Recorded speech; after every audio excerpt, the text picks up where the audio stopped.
Mr. President. I recognize the Majority Leader. Thank you, Mr. President. Mr. President, Senate and quorum call. Yes. I would ask unanimous consent the quorum call be lifted. Without objection. Mr. President, I move to proceed to calendar number 168, H.R. 5371. Clerk will report. Motion to proceed to calendar number 168, H.R. 5371, an act making continuing appropriations and extensions for fiscal year 2026 and for other purposes. Mr. President, like many Americans, I was saddened to learn this morning of the death of former Vice President Dick Cheney.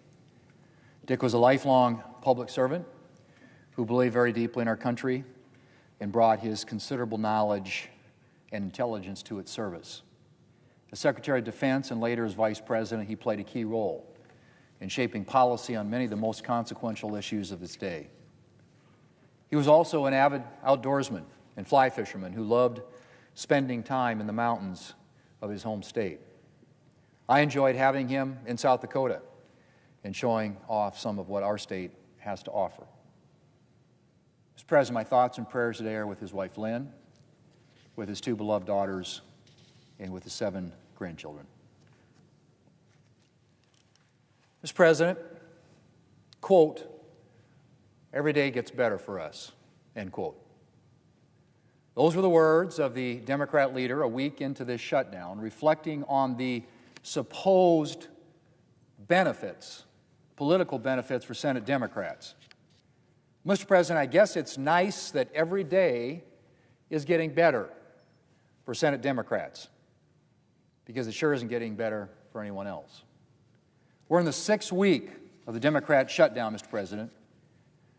That's right, the 6th week. And Democrats' victims are everywhere. Let's just go through a few headlines. These are some headlines from newspapers and news outlets around the country. Some Head Start preschools shudder as government shutdown continues. Shutdown crushes small business owners as losses hits billions. Industry leaders beg Congress for a clean CR. Everyone is worried.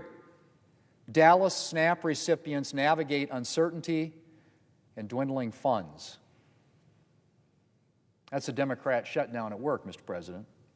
Here's another headline. After a month of the shutdown, workers face mounting bills, car repossessions. And the subhead to that article said this: finances are becoming dire for the more than 750,000 government workers who've been going without pay now for a full month. Here's some more headlines, Mr. President. Flight delays pile up as government shutdown enters 2nd month. Worst weekend for air traffic controller staffing since the start of the shutdown.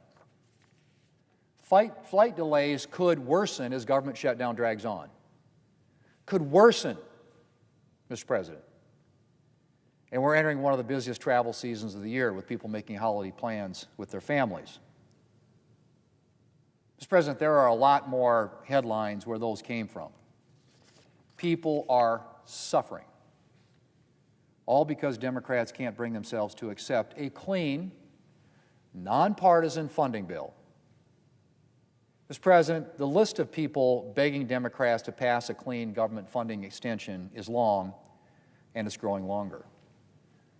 The Teamsters Union, the New York City Steamfitters Union, the American Federation of Government Employees, multiple airline pilot unions, the National Air Traffic Controllers Association, business organizations like the National Restaurant Association. And Mr. President, I could go on.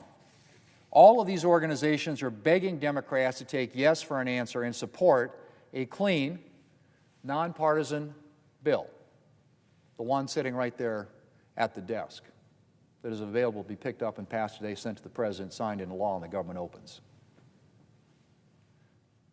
The Democrats are recalcitrant.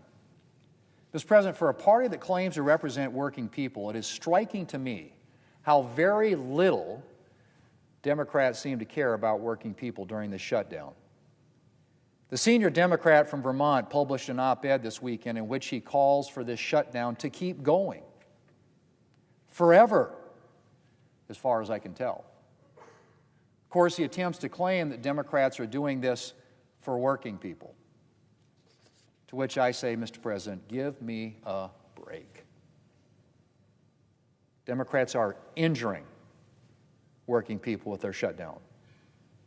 Maybe Democrats have no idea what it's like to live paycheck to paycheck like so many Americans, including many government employees. But let me just tell them there are a whole lot of working people out there who can't afford to miss a single paycheck, much less the multiple paychecks that they've now missed thanks to the Senate Democrats. And beyond the people Democrats have directly deprived of paychecks, there are a lot of other people whose livelihood is being affected by this shutdown, like small business owners and employees whose income has declined because the federal workers who usually patronize their businesses are out of work. There's really nothing Democrats can do to make that right. But they can at least make sure that they don't extend the pain that people are experiencing.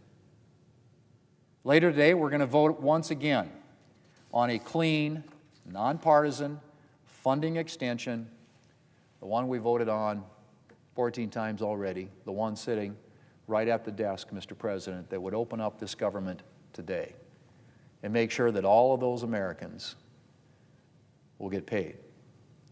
We just need 5 Democrats to join the 3 who are already voting with us, and we could end all this pain and reopen the government. That's all it takes, Mr. President. 5 Democrats. Everybody knows, follows our government in this process, that in the Senate, it takes a supermajority. It takes 60 votes to do virtually anything. So we need help. We need help from some Democrats with a backbone who are courageous enough to take on their left-wing base and do the right thing for the American people. And I do realize, Mr. President, that Democrats are facing tremendous pressure from the far left wing of their party, which is apparently content to see working people suffer as long as Democrats make a good show of opposing President Trump. But I hope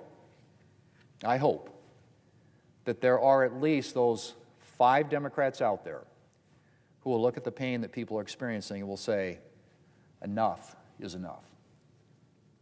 We're in the 6th week now, Mr. President, of this shutdown. The 6th week. While every day may be getting better for Senate Democrats, thanks to Senate Democrats, every day is getting worse for the American people. Mr. President, I yield the floor, and I suggest the absence of a quorum. I recognize the Democrat leader. Unanimous consent, the quorum be dispensed with. Without objection. So, Mr. President, open enrollment is now upon us. 24 million Americans are now making agonizing decisions about what health care plans they choose, if they even choose one, are able to afford one, about how much they'll be able to pay, and if they can afford health care at all. I want to be very clear. This open enrollment is not like open enrollment to previous years. Never have American families faced a situation where their health care costs are set to double in the blink of an eye. But that's the reality. If you're an average American on an ACA plan, you live with that.